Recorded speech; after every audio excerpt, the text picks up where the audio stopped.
Episode 19 4 ವರ್ಷಗಳ ನಂತರ ಭೇಟಿಯಾದ ಪ್ರೇಮಿಗಳು. ಹರ್ಷಪ್ರಿಯ ಕೂಡ ನಕ್ಳು. ಅವಳು ಹೋದ್ಮೇಲೆ ಸ್ಟುಡಿಯೋಯಿಂದ ಪ್ರಿಯಾಗೆ ಕಾಲ್ ಬರ್ತಾ ಇತ್ತು. ವಿಂದ್ಯಾ ಭಟ್ ಹರ್ಷಪ್ರಿಯಾಗೆ ಬಾಯ್ ಮಾಡಿ ಅಲ್ಲಿಂದ ಹೊರಟ್ಲು. ಹರ್ಷಪ್ರಿಯ ಯಾರು ಅಂತ ಕಾಲ್ ಪಿಕ್ ಮಾಡಿದ್ಲು. ಆಗ ಸ್ಟುಡಿಯೋದವರು ನಿಮ್ಗೊಂದು ಅಪಾಯಿಂಟ್ಮೆಂಟ್ ಬೇಕು ಅಂತ ಯಾರೋ ಬಿಸ್ನೆಸ್ ಮ್ಯಾನ್ ಕೇಳ್ತಾ ಇದ್ದಾರೆ, ನಾವು ಅಪಾಯಿಂಟ್ಮೆಂಟ್ ಕೊಡ್ಬೋದಾ ಅಂತ ಕಾಲಲ್ಲಿ ಒಂದು ಹುಡುಗ ಕೇಳ್ದ. ಆಗ ಅವಳು ನನಗೆ ಯಾರನ್ನೂ ಭೇಟಿ ಮಾಡೋದು ಇಷ್ಟ ಇಲ್ಲ, ಹಾಗಾಗಿ ಅಪಾಯಿಂಟ್ಮೆಂಟ್ ನೀಡೋದಿಲ್ಲ, ಹಾಗೆ ಯಾರನ್ನೂ ಭೇಟಿ ಮಾಡೋದಿಲ್ಲ ಅಂತ ಅವ್ರು ಹೇಳಿದ್ದಾರೆ ಅಂತ ಹೇಳಿಬಿಡಿ ಅಂತ ಕಾಲ್ ಕಟ್ ಮಾಡಿದ್ಲು. ಆಗ ಹುಡುಗ ನೋಡಿ, ಸರಿ ಮೇಡಮ್, ಹೇಳಿದ್ದಾರೆ ಅವರು ಸಿಗೋದಿಲ್ಲ ಅಂದಮೇಲೆ ಸಿಗೋದಿಲ್ಲ, ಹಾಗಾಗಿ ನಮಗೆ ಅವರ ಅಪಾಯಿಂಟ್ಮೆಂಟ್ ಕೊಡ್ಸೋದಕ್ಕೆ ಆಗೋದಿಲ್ಲ ಅಂತ ಹೇಳ್ದ. ನಾನು ಎಷ್ಟೇ ಹೇಳಿದ್ರು ನೀವು ಕೇಳಲೇ ಇಲ್ಲ. ನಾನೇ ಈಗ ಅವ್ರಿಗೆ ಕಾನ್ಫರೆನ್ಸ್ ಕಾಲ್ ಹಾಕಿದೆ. ನಿಮಗೆ ಹೀಗಾದರೂ ತಿಳಿಯಿತೋ ಅಲ್ವಾ, ಅವರನ್ನು ಭೇಟಿ ಮಾಡೋದಕ್ಕೆ ಯಾರನ್ನೂ ಇಷ್ಟಪಡೋದಿಲ್ಲ ಅಂತ ಹೇಳಿ ಕಾಲ್ ಕಟ್ ಮಾಡ್ದ. ಹರ್ಷದ ಕೆಳಗೆ ಕುಳಿತುಕೊಂಡು ಹರ್ಷಪ್ರಿಯ ಮಾತಾಡಿದ ಮಾತುಗಳನ್ನೆಲ್ಲನೂ ಕೇಳಿಸ್ಕೊಂಡ. ಹಾಗೆ ವಿಜಯ್ ಹೇಳಿದ, ಏನು ಇವಳು ಆ ಹುಡುಗಿ ಯಾರು ಏನು ಅಂತ ಕೇಳಿದೆ, ಅಪಾಯಿಂಟ್ಮೆಂಟ್ ಕೊಡೋದಿಲ್ಲ ಅಂತಾರಲ್ಲ ಅಂತ ಹೇಳ್ದ. ಆಗ ಹರ್ಷದ್, ಹೋಗ್ಲಿ ಬಿಡು, ನಾಳೆ ಇಲ್ಲಿದ್ದು ಏನು ಮಾಡೋದಿಲ್ಲ, ಮತ್ತೆ ವಾಪಸ್ ಇಂಡಿಯಾಗೆ ಹೋಗೋಣ ಅಂತ ಹೇಳ್ದ. ಇತ್ತ ಹರ್ಷಪ್ರಿಯ ಎಲ್ಲ ಕೆಲಸ ಮುಗಿಸಿ ಮತ್ತೆ ತನ್ನ ಮನೆಗೆ ಹೋದ್ಲು. ಎಮಿಲಿಯಾ, ಟೇಸಾ ಅವರು ಕೂಡ ಪ್ರಿಯಾ ಜೊತೆ ಹೊರಟರು. ಪ್ರಿಯಾಗೆ ಒಂದು ಕಾಲ್ ಬರ್ತಾ ಇತ್ತು. ಅದರಲ್ಲಿ ಆಕಾಶ್ ಎಂಬ ಹೆಸರು ಸ್ಕ್ರೀನಲ್ಲಿ ಬರ್ತಾ ಇತ್ತು. ಅದನ್ನ ನೋಡಿ ಪ್ರಿಯಾ ಇಗ್ನೋರ್ ಮಾಡಿದ್ಲು. ಆಗ ಟೇಸಾ, ಯಾರೇ ಅದು, ಕಾಲ್ ಪಿಕ್ ಮಾಡು ಅಂತ ಹೇಳಿದ್ಲು.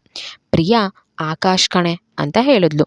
ಹೌದಾ, ಮಾತಾಡೋ, ಅದರಲ್ಲಿ ಏನೀಗ, ಅದೆಲ್ಲ ನೆನಪಿಸ್ಕೊಂಡು ಮನುಷ್ಯನನ್ನು ದ್ವೇಷ ಮಾಡೋಕ್ಕಾಗುತ್ತಾ, ಇಲ್ಲ ಅಲ್ವಾ, ಮಾತಾಡು, ಏನಾಗಲ್ಲ ಅಂತ ಹೇಳಿದ್ಲು. ಅದು, ಪ್ರಿಯಾ, ಇವಂದೇನು ತಪ್ಪಿಲ್ಲ ಕಣೆ, ಆದರೂ ನನಗೆ ಯಾರ ಜೊತೆನೂ ಇರೋಕೆ ಇಷ್ಟ ಇಲ್ಲ, ಅವ್ರಿಗೆ ನನ್ನ ಮೇಲೆ ಸಲಿಗೆ ಬರೋದು ಇಷ್ಟ ಇಲ್ಲ, ಅದಕ್ಕೆ ಇಗ್ನೋರ್ ಮಾಡ್ತೀನಿ, ನನ್ನಿಂದ ಅವನ ಲೈಫ್ ಕೂಡ ಹಾಳಾಗಬಾರ್ದು ಅಲ್ವಾ ಅಂತ ಅವಳು ಹೇಳಿದ್ಲು. ಈ ಮಾತು ಕೇಳಿ ಟೇಸಾ ಸುಮ್ಮನೆ ಆದ್ಲು. ಮಂಗಳೂರಿನ ಫೇಮಸ್ ಕಾಲೇಜಲ್ಲಿ ಒಂದು ಹುಡುಗಿ ಹೀಲ್ಸ್ ಸ್ಲಿಪ್ಪರ್ ಹಾಕಿ ಬ್ಲೂ ಡ್ರೆಸ್ ಹಾಕ್ಕೊಂಡು ಕ್ಯಾಮ್ರಾಗೆ ಪೋಸ್ ಕೊಡ್ತಾ ಇದ್ಲು. ಫೋಟೋನ ತೆಗೆಯೋದನ್ನು ನಿಲ್ಲಿಸ್ದಲೇ ಇರಲಿಲ್ಲ.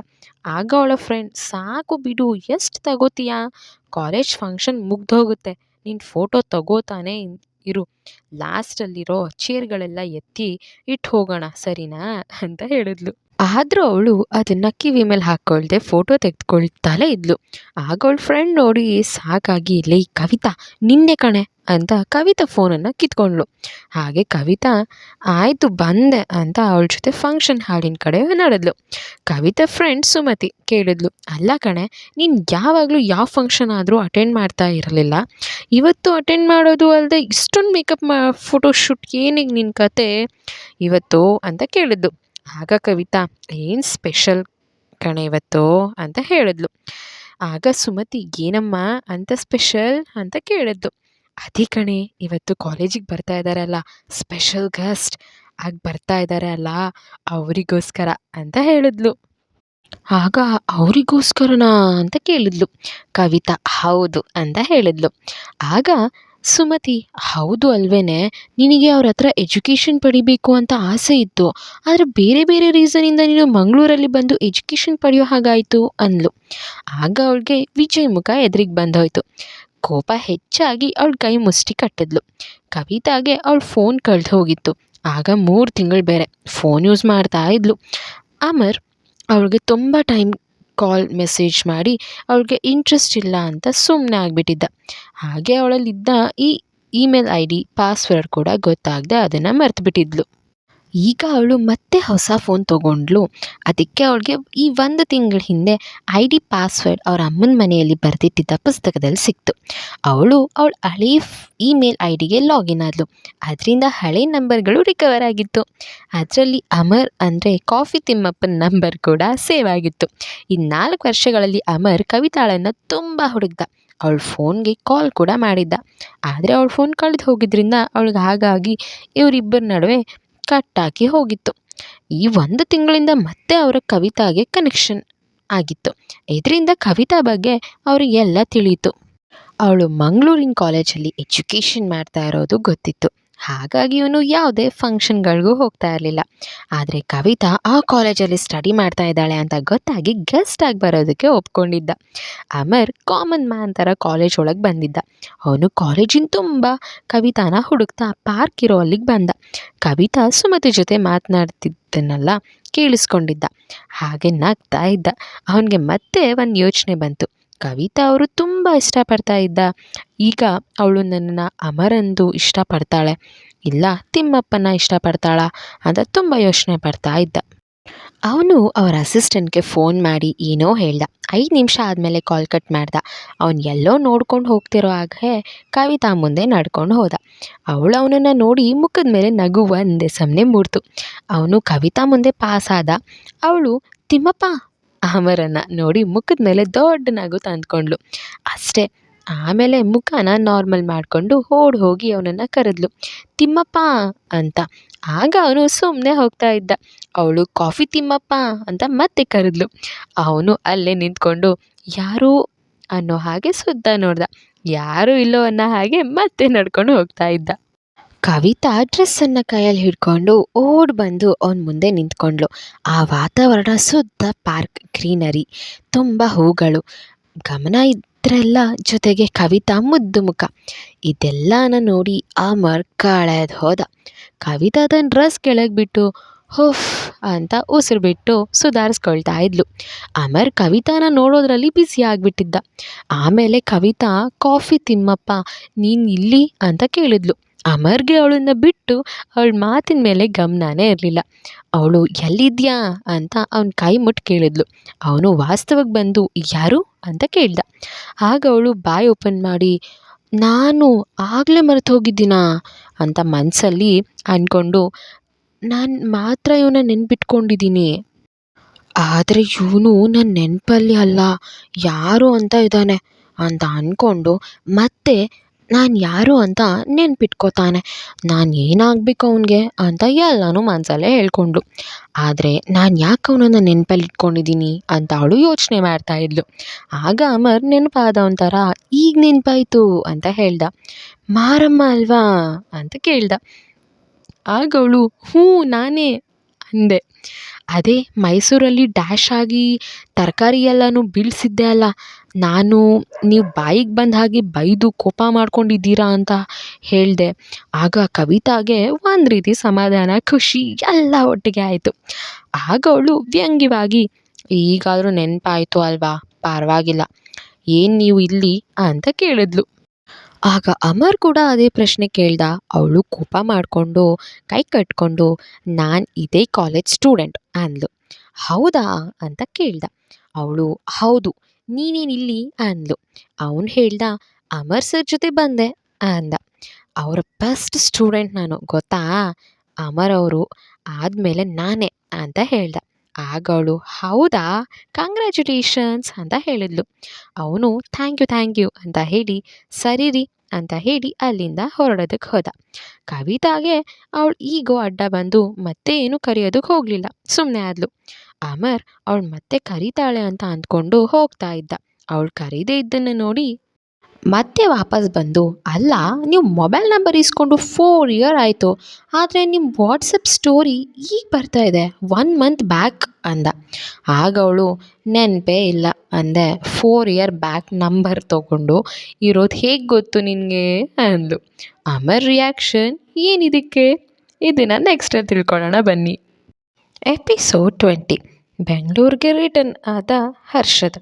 ಅಮರ್ ಅವಳು ಮತ್ತೆ ಕರೀತಾಳೆ ಅಂತ ಅಂದ್ಕೊಂಡು ಹೋಗ್ತಾ ಇದ್ದ. ಅವಳು ಮುಂದೆ ಕರೆದೇ ಇದ್ದದ್ದನ್ನು ನೋಡಿ ಮತ್ತೆ ವಾಪಸ್ ಬಂದು ಅಲ್ಲ, ನೀವು ಮೊಬೈಲ್ ನಂಬರ್ ಈಸ್ಕೊಂಡು 4 ಇಯರ್ಸ್ ಆಯಿತು, ಆದರೆ ನಿಮ್ಮ ವಾಟ್ಸಪ್ ಸ್ಟೋರಿ ಈಗ ಬರ್ತಾ ಇದೆ 1 ಮಂತ್ ಬ್ಯಾಕಿಂದ ಅಂದ. ಆಗ ಅವಳು ನೆನಪೇ ಇಲ್ಲ ಅಂದೆ, 4 ಇಯರ್ ಬ್ಯಾಕ್ ನಂಬರ್ ತೊಗೊಂಡು ಇರೋದು ಹೇಗೆ ಗೊತ್ತು ನಿನಗೆ ಅಂದ್ಲು. ಆಗ ಅವನು ಏನಂದರೆ ಸಡನ್ನಾಗಿ ನೆನಪಾಗಿಲ್ಲ, ಬಟ್ ಈಗ ನಿಮ್ಮ ಜೊತೆ ಮಾತಾಡ್ದಿಲ್ಲ ಹಾಗಾಗಿ ನೆನಪಾಯಿತು ಅಂತ ಕೇಳ್ದ. ಅವಳು ಹೌದಾ ಸರಿ ಹಾಗಾದರೆ ಅಂತ ಹೇಳಿದ್ಲು.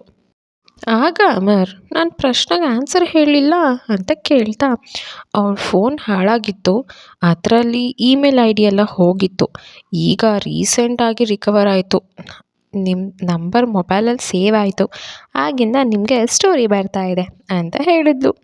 ಹೌದಾ ಅಂತ ಹೇಳಿ, ಆಮೇಲೆ ನಿಮಗೆ ಅಮರ್ ಸರ್ ಹತ್ರ ಎಜುಕೇಷನ್ ಪಡಿಬೇಕು ಅಂತ ಆಸೆ ಇತ್ತು ಅಲ್ವಾ? ಏನಕ್ಕೆ ನೀವು ಅವ್ರ ಜೊತೆ ಮೀಟ್ ಮಾಡಿ ಸ್ಟಡಿ ಮಾಡೋದಕ್ಕೆ ಬಂದಿಲ್ಲ ಅಂತ ಕೇಳ್ದೆ. ಅವಳು ನನಗೆ ಆಸೆ ತುಂಬ ಇತ್ತು, ಬಟ್ ಫ್ಯಾಮಿಲಿ ಪ್ರಾಬ್ಲಮಿಂದ ಬರೋದಕ್ಕಾಗಿಲ್ಲ. ಆಮೇಲೆ ನಿಮ್ಮ ಕಾಂಟ್ಯಾಕ್ಟ್ ಕೂಡ ಮಿಸ್ ಆಯಿತು. ನನಗೆ ನಿಮ್ಮ ನಂಬರ್ ಬಿಟ್ಟರೆ ಬೇರೆ ಯಾರ್ದು ಕಾಂಟ್ಯಾಕ್ಟ್ ಇರಲಿಲ್ಲ. ಅದೇ ಟೈಮ್ಗೆ ಮೊಬೈಲ್ ಹಾಳಾಗೆಲ್ಲ ಹೋಯ್ತಲ್ಲ, ಅದಕ್ಕೆ ಸೇರ್ಕೊಳ್ಳೋಕ್ಕಾಗಿಲ್ಲ. ಅದಕ್ಕಿಂತ ದೊಡ್ಡ ಪ್ರಾಬ್ಲಮ್ ಬೆಂಗಳೂರಲ್ಲಿತ್ತು. ಸೊ ಅಲ್ಲಿ ಎಜುಕೇಷನ್ ತೊಗೊಳಕ್ಕೆ ಮನಸ್ಸಾಗಿಲ್ಲ ಅಂತ ಹೇಳಿದ್ಲು. ಆಗ ಅಮರ್ ಮನಸ್ಸಲ್ಲಿ ನಾನು ಸೀರಿಯಸ್ಸಾಗಿ ಹುಡುಕ್ಬೇಕಿತ್ತು, ಫೋನ್ ಮಾಡಿ ಕನೆಕ್ಟ್ ಆಗಿಲ್ಲ ಅಂತ ಸುಮ್ಮನೆ ಆಗಿಬಿಟ್ಟೆ, ಎಲ್ದಿದ್ರೆ ಅಂತ ಮನ್ಸಲ್ಲಿ ಹೇಳ್ಕೊಂಡು ಸುಮ್ಮನೆ ಆದ. ಕವಿತಾ ಮನ್ಸು ಬಿಚ್ಚಿ ಮಾತನಾಡೋದಕ್ಕೆ ಶುರು ಮಾಡಿದ್ಲು. ಅವಳು, ಅಮರ್ ಸರ್ ಹೇಗೆ ಅವರ ಬೆಸ್ಟ್ ಸ್ಟೂಡೆಂಟ್ ಅಂತ ಇದ್ದೀರಾ, ನಾನು ಅವರನ್ನು ಪರ್ಸ್ನಲ್ ಆಗಿ ಮೀಟ್ ಮಾಡ್ಬೋದಾ ಅಂತ ಕೇಳಿದ್ಲು. ಆಗ ಅವನು, ಇನ್ನು ಮುಂದೇನೆ ಇದ್ದೀನಿ, ಇನ್ಯಾರನ್ನು ಮೀಟ್ ಮಾಡಬೇಕು ಅಂತ ಮನಸಲ್ಲೇ ಹೇಳ್ಕೊಂಡ. ಆಗ ಅವನು, ಅಲ್ಲ, ಪರ್ಸ್ನಲ್ ಆಗಿ ನನಗೆ ಜಾಸ್ತಿ ಟೈಮ್ ಕೊಡಲ್ಲ, ನಿಮಗೆ ಕೊಡ್ತಾರೆ ಅಂತ ಹೇಳ್ದ. ಕವಿತಾ ಮುಖ ಬಾಡಿ ಹೋಯಿತು. ಹಾಗಾದರೆ ಅವರು ಸಿಗಲ್ವಾ ನಮಗೆ ಅಂತ ಹೇಳಿದ್ಲು. ಅವನು, ಟ್ರೈ ಮಾಡ್ತೀನಿ, ಮೀಟ್ ಮಾಡಿಸ್ತೀನಿ ನಿನಗೋಸ್ಕರ, ಟೆನ್ಷನ್ ಆಗಬೇಡ ಅಂತ ಹೇಳ್ದ. ಕವಿತಾ, ಅಷ್ಟು ಮಾಡು ತಿಮ್ಮಪ್ಪ ಅಂತ ಹೇಳಿದ್ಲು. ಆಗ ಅವನು, ನನ್ನ ತಿಮ್ಮಪ್ಪ ಅಂತ ಕರಿಬೇಡಿ ಅಂತ ಹೇಳ್ದ. ಹಾಗೆ ಕವಿತಾ, ನಿನ್ನ ಹೆಸರೇ ಅದು ತಾನೇ, ಮತ್ತೆ ಕರಿಬಾರ್ದು. ಅವನು, ನನ್ನ ಶಾರ್ಟ್ ನೇಮ್ ಬಾಲು ಅಂತ, ಹಾಗಂತ ಕರೀರಿ ಅಂತ ಹೇಳ್ದ. ಅವಳು, ಸರಿ ಬಾಲು, ಹಾಗೆ ಕರಿತೀನಿ ಅಂತ ಹೇಳಿದ್ಲು. ಕವಿತಾ ಹೇಳಿದ್ಲು, ಅದು ರಿಯಲ್ ನೇಮ್ ಬಂದು ಮಾರಮ್ಮ ಅಲ್ಲ, ಕವಿತಾ ಅಂತ ಅಂದ್ಲು. ಏನು ಅಂದ. ಆಗ ಕವಿತಾ, ಹೌದು, ಜಗಳ ಆಡಿದಾಗ ಹಾಗೆ ಹೇಳಿದ್ದು ಕೋಪದಲ್ಲಿ, ನೀನು ಅದೇ ಅಂತ ತಿಳ್ಕೊಂಡೆ, ನಾನೇನು ಮಾಡಲಿ, ಮತ್ತೆ ನೀನು ನನ್ನ ನೇಮ್ ಕೇಳಿಲ್ಲ, ಅದಕ್ಕೆ ನಾನು ಹೇಳಿಲ್ಲ, ಈಗ ಹೇಳಬೇಕು ಅನಿಸ್ತು ಹೇಳಿದೆ ಅಂತ ಹೇಳಿದ್ಲು. ಅಮರ್, ಎಲ್ಲ ಗೊತ್ತು ನನಗೆ ಅಂತ ಹೇಳ್ಕೊಂಡ. ಇನ್ನು ಕವಿತಾಳ ಗೆಳತಿ ಸುಮತಿ ಇವರಿಬ್ಬರ ಮಾತುಕತೆಯನ್ನು ಕೇಳ್ತಾ ಇದ್ಲು.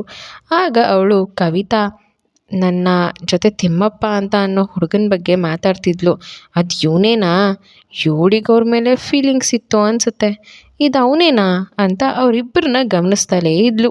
ಕವಿತಾ ಬೇರೆ ಹುಡುಗರನ್ನು ಇಷ್ಟು ಸಮಯ ಯಾವತ್ತೂ ಮಾತಾಡಿಸ್ತಾ ಇರಲಿಲ್ಲ, ಆದರೆ ಇವತ್ತು ಅರ್ಧ ಗಂಟೆ ಆದರೂ ಮಾತನಾಡ್ತಾನೆ ಇದ್ಲು. ಇದು ತಿಮ್ಮಪ್ಪ ಇದ್ರೂ ಇರಬಹುದು ಅಂತ ನೋಡ್ತಾ ಅವ್ರ ಬಳಿ ಬಂದ್ಲು. ಕವಿತಾ ಸುಮತಿ ಬಂದಿದ್ದನ್ನು ನೋಡಿ, ಬಾರೆ ಇವರು ಅಂತ ಪರಿಚಯ ಮಾಡ್ಕೊಳ್ಳೋದಕ್ಕೆ ಹೋಗ್ತಾ ಇದ್ಲು. ಆಗ ಸುಮತಿ, ನೀವು ತಿಮ್ಮಪ್ಪನಾ ಅಂತ ಕೇಳಿದ್ಲು. ಅವನು, ನಾನು ನಿಮಗೆ ಗೊತ್ತಾ ಅಂದು. ಸುಮತಿ ಫುಲ್ ಎಕ್ಸೈಟ್ ಆಗಿ, ಹಾಗಾದರೆ ನೀವು ತಿಮ್ಮಪ್ಪನಾ ಅಂತ ಕೇಳಿದ್ಲು. ಅವನು, ಹೌದು, ನಾನು ಹೇಗೆ ಗೊತ್ತು. ಆಗ ಅವಳು, ಕವಿತಾ ನಿಮ್ಮ ಬಗ್ಗೆ ಆಗಾಗ ಹೇಳ್ತಾ ಇದ್ಲು, ಜಗಳ ಆಡಿದ್ದು, ಹಾಸ್ಪಿಟಲಲ್ಲಿ ಸಿಕ್ಕಿದ್ದು, ನಿಮ್ಮ ನಂಬರ್ ಶೇರ್ ಮಾಡ್ಕೊಂಡಿದ್ದು, 1 ತಿಂಗಳು ಮೆಸೇಜ್ ಮಾಡಿದ್ದು, ಆಮೇಲೆ ಅವಳು ಫೋನ್ ಕಳ್ದು ಹೋಗಿ ತುಂಬ ಕಾಂಟ್ಯಾಕ್ಟ್ ಮಿಸ್ ಆಗಿದ್ದು ಎಲ್ಲ ಹೇಳ್ತಾನೆ ಇರ್ತಾಳೆ ಅಂದ್ಲು. ಕವಿತಾ, ಸರಿ ಸರಿ, ಅಮರ್ ಸರ್ ಬಂದರು ಅನಿಸುತ್ತೆ, ಬನ್ನಿ ಅಂತ ಹೇಳಿ ಸುಮತಿ ಕೈ ಹಿಡ್ಕೊಂಡು ಹೇಳ್ಕೊಂಡು ಹೋದ್ಲು. ಅಮರ್ಗೆ ತುಂಬ ಖುಷಿಯಾಯಿತು. ಕವಿತಾನ ನಾನು ಮರ್ತಿಲ್ಲ. ಅವನು ಅವ್ರ ಹಿಂದೆ ಓಡಿ ಹೋದ. ಕವಿತಾ, ಏನಕ್ಕೆ ಅವನ ಜೊತೆ ನಾನು ನಿನಗೆ ಹೇಳೋದಿಲ್ಲ, ಹೇಳಿದೆ ಅಂತ ಕೇಳಿದ್ಲು. ಆಗ ಹೇಳಬಾರ್ದಿತ್ತಾ ಅಂತ ಅವಳು ಕೇಳಿದ್ಲು. ಹೌದು, ಹೇಳಬಾರ್ದಿತ್ತು, ಯಾಕೆ ಹೇಳಿದೆ ಅಂತ ಕೇಳಿದ್ಲು. ಗೊತ್ತಿಲ್ಲ ಕಣೆ ಅಂತ ಅವಳೇ ಹೇಳಿದ್ಲು. ಈಗೇನು ಹೇಳಿ ಪ್ರಯೋಜನ, ಬಿಟಾಕೋ ಅಂತ ಹೇಳಿ ಅವಳು ಸುಮತಿಗೆ, ನಾನು ಇದೇ ಮೊದಲು ಅಮಸನ ನೋಡ್ತಾ ಇರೋದು ಅಂತ ಹೇಳಿ ಫಂಕ್ಷನ್ ಹಾಲಿಗೆ ಹೋದ್ಲು. ಹರ್ಷದ್ ಇವತ್ತು ಏರ್ಪೋರ್ಟ್ನಲ್ಲಿ ಇಂಡಿಯಾಗೆ ಫ್ಲೈಟ್ ಹತ್ತದ. ಫ್ಲೈಟ್ ಇಂಡಿಯಾದಿಂದ ಲ್ಯಾಂಡ್ ಆಯಿತು. ಒಂದಷ್ಟು ರಿಪೋರ್ಟರ್ಸ್ ಹರ್ಷದ್ ಬರ್ತಿರೋದನ್ನು ನೋಡಿ world business youth icon award ಪಡೆದಿರೋ ಹರ್ಷದ್ ಅವರು ಇಂಡಿಯಾಗೆ ಮತ್ತೆ ವಾಪಸ್ ಬಂದಿದ್ದಾರೆ. ಇಂದು ಅವರು ತಯಾರಿಸಲು ಹೋಗಿದ್ದ ಪ್ರಾಜೆಕ್ಟ್ ಸುಮಾರು 90 ದೇಶಗಳು ಒಪ್ಪಿಗೆ ಕೊಟ್ಟಿದೆ ಅಂತ ಅವ್ರು ಹೇಳ್ತಾ ಹರ್ಷದ್ನ ಇಂಟರ್ವ್ಯೂ ಮಾಡೋದಕ್ಕೆ ಅವನ ಬಳಿ ಹೋಗ್ತಾ ಇದ್ರು. ಹರ್ಷದ್ ಅಸಿಸ್ಟೆನ್ಸ್ ಆದ ಅಜಯ್ ಅವರನ್ನು ಅಲ್ಲೇ ನಿಲ್ಲಿಸಿ, ಇಲ್ಲಿ ಕೇಳಿ ಅಂತ ಹೇಳ್ದ. ಅವರು ಹರ್ಷದನ್ನು ಕ್ವೆಶನ್ ಕೇಳೋದಕ್ಕೆ ಶುರು ಮಾಡಿದ್ರು. ಹರ್ಷದ್ ಅವ್ರಿಗೆ ಆನ್ಸರ್ ಮಾಡ್ತಿದ್ದ. ಒಬ್ಬ ರಿಪೋರ್ಟ್, ಈ ಪ್ರಾಜೆಕ್ಟ್ನಿಂದಾಗಿ ನಮ್ಮ ದೇಶಕ್ಕೆ ಅಂದರೆ ಇಂಡಿಯಾಗೆ ಏನು ಉಪಯೋಗ ಅಂತ ಕೇಳಿದರು. ಆಗ ಈ ಬಿಲ್ಡಿಂಗ್ಸಿಂದ ಮಧ್ಯಮ ವರ್ಗದವ್ರಿಗೆ ಹಾಗೆ ಬಡವ್ರಿಗೂ ಕೆಲಸ ಸಿಗುತ್ತೆ, ಹಾಗೆ ನಾನು ಅವ್ರಿಗೆ ಅವ್ರಿಗೆ ಸಂಬಳದ ವಿಷಯದಲ್ಲಿ ಯಾವುದೇ ಕೊರತೆ ಉಂಟಾಗೋದಿಲ್ಲ. ಹೇಗೆ ಸರ್ಕಾರಿ ಉದ್ಯೋಗ ಹೊಂದಿದ್ದಾನೆ ಅಂತ ಒಬ್ಬ ವ್ಯಕ್ತಿಯನ್ನು ಹೇಗೆ ಗೌರವಿಸ್ತಾರೋ ಹಾಗೆ ನನ್ನ ಡ್ರೀಮ್ ಪ್ರಾಜೆಕ್ಟ್ ಆಗಿರೋ ಲಾಟ್ಸ್ ಆಫ್ ಲವ್ ಬಿಲ್ಡಿಂಗಲ್ಲಿ ಕೆಲಸ ಮಾಡೋ ಎಲ್ಲ ಉದ್ಯೋಗಿಗಳಿಗೂ ಸರ್ಕಾರಿ ಸೌಲಭ್ಯಗಳು ಸಿಗುವಂತೆ ಇಲ್ಲಿ ನಾನು ನೋಡ್ಕೊಳ್ತೇನೆ. ಸುಮಾರು ಈ ಬಿಲ್ಡಿಂಗ್ಗಳು 90 ದೇಶಗಳಲ್ಲಿ ಕನ್ಸ್ಟ್ರಕ್ಟ್ ಆಗ್ತಿದೆ.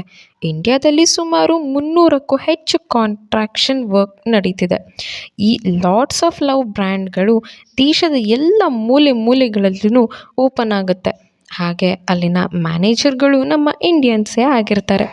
ಸುಮಾರು 90 ಲಕ್ಷಕ್ಕೆ ಹೆಚ್ಚಿನ ಜನರಿಗೆ ಉದ್ಯೋಗ ಅವಶ್ಯಕವಾಗಿ ದೊರೆಯುತ್ತೆ ಅಂತ ಹೇಳ್ದ. ಒಬ್ಬ ರಿಪೋರ್ಟರ್, ನೀವು ಕಾಂಟ್ರಾಕ್ಷನ್ ವರ್ಕ್ ಅಂತ ಸರ್ಕಾರಕ್ಕೆ ಸಹಾಯ ಕೇಳಿ ರೈತರ ಕೃಷಿ ಭೂಮಿಯನ್ನು ಕಿತ್ಕೊಂಡು ಅವರು ಎದೆ ಮೇಲೆ ಮಣ್ಣಾಕಿ ಅದ್ರ ಮೇಲೆ ಈ ಬಿಲ್ಡಿಂಗ್ ವರ್ಕನ್ನು ಶುರು ಮಾಡ್ತಾ ಇದ್ದೀರಾ ಅಂತ ಒಬ್ಬ ರಿಪೋರ್ಟರ್ ಮುಖಕ್ಕೆ ಹೊಡೆದ ಹಾಗೆ ಕೇಳ್ದ. ಆಗ ಹರ್ಷದ್ ಬಿರುಸಾಗಿ, ನಮ್ಮ ಇಂಡಿಯಾ ಅಂತಲೇ ಅಲ್ಲ, ಯಾವ ದೇಶದ ಕೃಷಿ ಭೂಮಿಯನ್ನು ಕಿತ್ಕೊಂಡು ನಾವು ಈ ಬಿಲ್ಡಿಂಗ್ ವರ್ಕ್ನ ಮಾಡ್ತಿಲ್ಲ, ಬೇಕಾದರೆ ನೀವೇ ಫೀಲ್ಡ್ ವಿಸಿಟ್ ಮಾಡಿ ನೋಡಿ ಅಂತ ಅವನು ಹೇಳ್ದ. ಅಲ್ಲಿನ ರಿಪೋರ್ಟರ್ಸ್ ಆಶ್ಚರ್ಯದಿಂದ, ಹಾಗಾದರೆ ನೀವು ಯಾವ ರೀತಿ ಬಿಲ್ಡಿಂಗ್ ವರ್ಕನ್ನು ಮಾಡ್ತಾಯಿದ್ದೀರಾ ಅಂತ ಕೇಳಿದ್ರು. ಹರ್ಷದ್, ಕೃಷಿಗೆ ಯೋಗ್ಯವಲ್ಲದ ಭೂಮಿಯನ್ನು ಈ ವರ್ಕ್ಗೆ ಬಳಸ್ಕೊಳ್ತಾ ಇದ್ದೀವಿ ಅಂತ ಹೇಳ್ದ. ಇಂಡಿಯಾದಲ್ಲಿ ಕೃಷಿಗೆ ಉಪಯುಕ್ತವಲ್ಲದ ಭೂಮಿಗಳು ತುಂಬ ಇವೆ, ಅವುಗಳನ್ನ ಬಳಸಿ ನಾವು ಬಿಲ್ಡಿಂಗ್ ವರ್ಕನ್ನು ಶುರು ಮಾಡ್ತಿದ್ದೀವಿ. ಹಾಗೆ ನಮ್ಮ ಬೆಂಗಳೂರಲ್ಲಿ ಈ ಬ್ರ್ಯಾಂಚ್ಗಳು ಕೇವಲ 10 ಅಷ್ಟೇ ಇರೋದು ಅಂತ ಹೇಳ್ದ. ಮತ್ತು ರಿಪೋರ್ಟರ್ಸ್ಗೆ ಇನ್ನೇನು ಕೇಳೋ ವಿಷಯ ಇಲ್ಲ, ಹಾಗಾಗಿ ಅವರು ಅಲ್ಲಿಂದ ಹೊರಟು ಹೋದರು. ಈ ನ್ಯೂಸ್ ಭಾರತದಲ್ಲಿ ವಿದೇಶಗಳಲ್ಲಿ ಸುದ್ದಿ ಆಯಿತು. ಅಮೇಲಿಯಾ ಮಾರ್ಟಿನ್ ಈ ನ್ಯೂಸ್ನ ನೋಡ್ತಾ ಇದ್ಲು. ಸದಾಶಿವ ನಗರದಲ್ಲಿ ಮೇಘರಾಜ್ ಅವರ ಅಣ್ಣನ ಮಗನ ಬೆಳವಣಿಗೆಯನ್ನು ನೋಡಿ ಕೋಪದಿಂದ ಹಲ್ಲು ಕಡಿಯುತ್ತಿದ್ದ ಹಾಗೆ ಕಡಿಯೋದಕ್ಕೆ ಕಾರಣ ಮೇಘರಾಜ್ ಹೆಂಡತಿಯಾದ ರಾಣಿಯ ಅಣ್ಣ. ಅವನು, ನೋಡು, ನಿನ್ನ ಮಗ ಆಕಾಶ್ ಯಾವುದೋ ಹುಡುಗಿ ಅಂತ ಅಮೇರಿಕದಲ್ಲಿ ತಿರುಗ್ತಾ ನಿಂತಿದ್ದಾನೆ. ಇಲ್ಲಿ ನಿನ್ನ ಅಣ್ಣನ ಮಗ ನಿನ್ನ ಹತ್ರ ಇರೋ ಆಸ್ತಿನ ಕಿತ್ಕೊಳ್ಬೇಕು ಅಂತ ಬೆಳೆದು ನಿಂತಿದ್ದಾನೆ. ಎಷ್ಟು ಕೇಳಿಕೊಂಡು ತುಳಿದ್ರೂ ಫಿನಿಕ್ಸ್ ಥರ ಎದ್ದು ಬರ್ತಾ ಇದ್ದಾನೆ. ನೀನು ಟಿ ವಿ ನೋಡಿಕೊಂಡು ಕೋಪ ಮಾಡಿಕೊಂಡು ಇಲ್ಲೇ ಕೂತ್ಕೋ, ನಿನ್ನ ಮಗನಿಗೆ ನಿನಗೆ ಗತಿ ಏನಾದರೂ ಮಾಡು ಅಂತ ಹೇಳ್ತಾ ಇದ್ದ. ಅದೇ ಟೈಮಿಗೆ ಅಲ್ಲಿಗೆ ರಾಣಿ ಬಂದಳು. ಅವಳು, ರೀ, ನೋಡಿದ್ರಾ, ನಿಮ್ಮ ಅಣ್ಣನ ಮಗನ್ನ ಒಳ್ಳೆ ಹೆಸರು ಮಾಡಿದ್ದಾನೆ, ತುಂಬ ಖುಷಿಯಾಯಿತು. ಆದರೆ ನೀವಂತೂ ಅವರನ್ನು ಯಾಕೆ ಇಷ್ಟೊಂದು ದ್ವೇಷ ಮಾಡ್ತೀರಾ ಅಂತ ಅವನ ಹತ್ರ ಬಂದಳು. ಮೇಘರಾಜ್ಗೆ ಕೋಪ ಏರಿತ್ತು. ರಾಣಿ, ಅಣ್ಣ ಏನು ಮಾಡಿದೆ ಅಂತ ಕೇಳಿದೆ. ನಾನೇನು ಮಾಡ್ತೀನಿ ತಂಗಿ, ನಿನ್ನ ಮಗ ಅಮೇರಿಕಾಲಿ ಯಾವಳೋ ಹಿಂದೆ ಸುತ್ತಾ ಇದ್ದಾನೆ, ಇಲ್ಲಿ ಅವ್ರ ಅಣ್ಣನ ಮಗ ಬೆಳೆದು ಬಿಸ್ನೆಸ್ ಐಕಾನ್ ಆಗಿದ್ದಾನೆ. ನಿನ್ನ ಗಂಡನಿಗೆ ಹೊಟ್ಟೆ ಉರಿಯಲ್ವಾ ಅಂತ ಪ್ರಕಾಶ್ ಇನ್ನಷ್ಟು ಹುಡಿ ಹಿಂಡ್ದ. ರಾಣಿ ಮೇಘರಾಜ್ನ ಹತ್ರ ಬಂದಾಗ ಅವನ ಕೋಪದಿಂದ ಅವಳು ಕೆನ್ನೆಗೆ ಹೊಡೆದ. ನಿನ್ನ ಮಗ ಬೀದಿಗೆ ಬರಲಿ ಕಣೆ, ಖುಷಿಯಾಗುತ್ತೆ ಅಲ್ವಾ ನಿನಗೆ? ಅವನು ಮೊದಲು ಏನು ಮಾಡ್ತಾ ಇದ್ದಾನೆ, ನಾನು ಮಾಡಿರೋದನ್ನ ತಿಂದು ತಿಂದು ಹಾಳು ಮಾಡ್ತಾ ಇದ್ದಾನೆ, ಏನು ಅಂತ ಅವನ್ನ ಎತ್ತಿಬಿಟ್ಟಿದ್ದೀಯೇ ಅಂತ ಅವಳಿಗೆ ಬೈದು ಅವನಲ್ಲಿಂದ ಹೊರಟ. ಮೊದಲು ಅವನನ್ನು ಇಲ್ಲಿಗೆ ಕರೆಸು, ಮುಂದೆ ಹರ್ಷದ್ ಏನು ಮಾಡ್ತಾನೆ, ಅಮರ್ ಫಂಕ್ಷನ್ ಹಾಲ್ಗೆ ಗೆಸ್ಟ್ ಆಗಿ ಹೋದರೆ ಕವಿತಾಗೆ ಬಾಲೂನೇ ಅಮರ್ ಅಂತ ಗೊತ್ತಾಗುತ್ತಾ? ಅಮರ್ ಏನು ಮಾಡ್ತಾನೆ, ಇದನ್ನೆಲ್ಲ ತಿಳ್ಕೊಳ್ಳೋಣ ನೆಕ್ಸ್ಟ್ ಎಪಿಸೋಡಲ್ಲಿ. ಅಲ್ಲಿ ತನಕ ನೋಡ್ತಾ ಇರಿ ಪ್ರೀತಿ, ಲವ್, ಪ್ಯಾರ್ ಏನ್ ನಿಮ್ಮ ವ್ಲಾಗ್ಸ್. ಸಬ್ಸ್ಕ್ರೈಬ್ ಮಾಡ್ಕೊಳ್ಳೋದನ್ನು ಮರಿಬೇಡಿ. ಇಂಟ್ರೆಸ್ಟಿಂಗ್ ವೀಡಿಯೋಸ್ಗೆ ಸಬ್ಸ್ಕ್ರೈಬ್ ಮಾಡ್ಕೊಳ್ಳಿ. ನಿಮ್ಮ ಫ್ರೆಂಡ್ಸ್ಗೂ ಕೂಡ ವೀಡಿಯೋಸ್ನ ಶೇರ್ ಮಾಡಿ. ಪ್ಲೀಸ್ ಲೈಕ್ ಮಾಡಿ, ಸಬ್ಸ್ಕ್ರೈಬ್ ಮಾಡ್ಕೊಳ್ಳಿ. Love you all, bye.